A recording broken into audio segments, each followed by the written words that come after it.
मान लो कोई व्यापार में अगर तकलीफ हो, कमाई अच्छी नहीं हो रही हो, व्यापार नहीं चल रहा हो, तो निवेदन करूंगा कि किसी के चक्कर में मत पड़ना, कहीं जाकर पूछना मत ही। केवल देव उठनी एकादशी के दिन जो अभी आने वाली है, कार्तिक के महीने में देव उठनी एकादशी, इस दिन एक सिक्का, जब रात्रि को आप तुलसी जी की पूजन करें, ठाकुर जी की पूजन करें, एक सिक्का उसको नीचे रखकर उसको भगवान को विराजमान कर तुलसी माता या शालिग्राम जी को विराजमान कर फिर पूजन करना। सुबह ब्रह्म मुहूर्त में 4 बजे जब आप देवता को उठाएं, वहां पर जब लीपन करें और उठाने जाएं, उस गन्ने की झोपड़ी के अंदर, तो वो सिक्के को अपने पल्लू में डालकर हल्दी की कटोरी में भरकर दुकान में, व्यापार में, व्यवसाय में रख देना।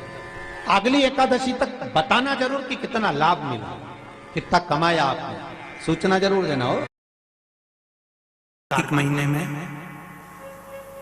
2 वस्त्र की महत्वता होती है, ध्यान लगाना जरा।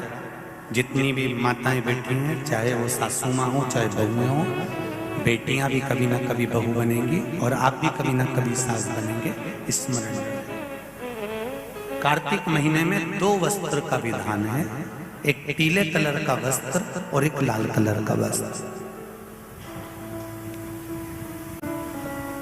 एक पीला वस्त्र है, एक लाल वस्त्र।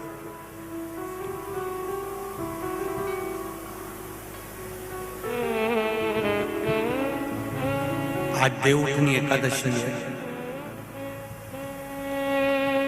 ऐसी कोई माता नहीं होगी जो अपने घर में तुलसी जी का पूजन नहीं करे।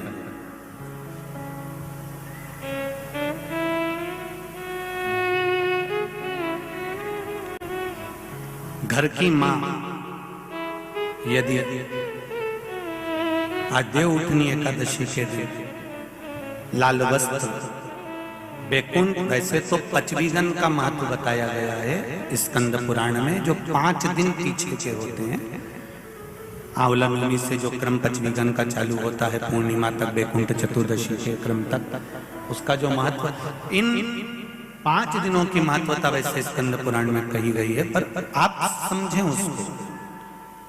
लाल वस्त्र अगर कार्तिक महीने में तुलसा महारानी पर ओढ़ाया जाता है और वही वस्त्र बाद में रख लिया जाता है संभाल कर, तो उस घर में किसी कर्म गति के कारण भी अगर अपशब्द निकल रहे होते हैं, तो वो अपशब्द, वो वस्त्र रोक लेता है, वो वस्त्र रोकता है। कौन सा वस्त्र? लाल वस्त्र।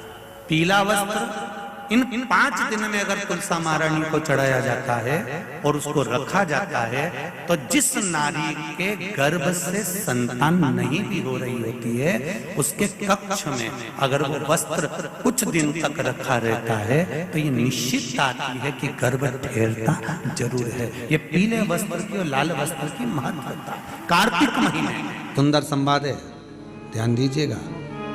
जिसके घर में कमाने वाले 2-4 हैं, पैसा तो आ रहा है पर घर में टिक नहीं रहा, डॉक्टर में, पुलिस में, एक्सीडेंट आदि में, कहीं गलत जगह पर व्यसन में अगर पैसा जा रहा है, जुए में, मांसाहार, मदिरा पान, या कहीं आया पैसा आने में कमी नहीं, आ रहा है पर टिक नहीं रहा, रुक नहीं रहा, कोई मांगने आ गया, दे दिया, फिर वहां से अपने पास नहीं आ रहा, अपन कह रहे हैं भैया हमारा पैसा लौटा दो, नहीं आ रहा। तो महाराज शिव महापुराण की कथा कहती है, एकादशी के दिन गंगा के जल में मात्र 7 बेलपत्री डालकर जो नंदीश्वर भगवान, अर्थात जो शंकर जी के शिवलिंग के सामने नंदी होता है, उस नंदी के चरण पर गंगा का जल चढ़ाकर बेलपत्री शिव पर समर्पित कर देता है, उसके घर में रुपया रुकना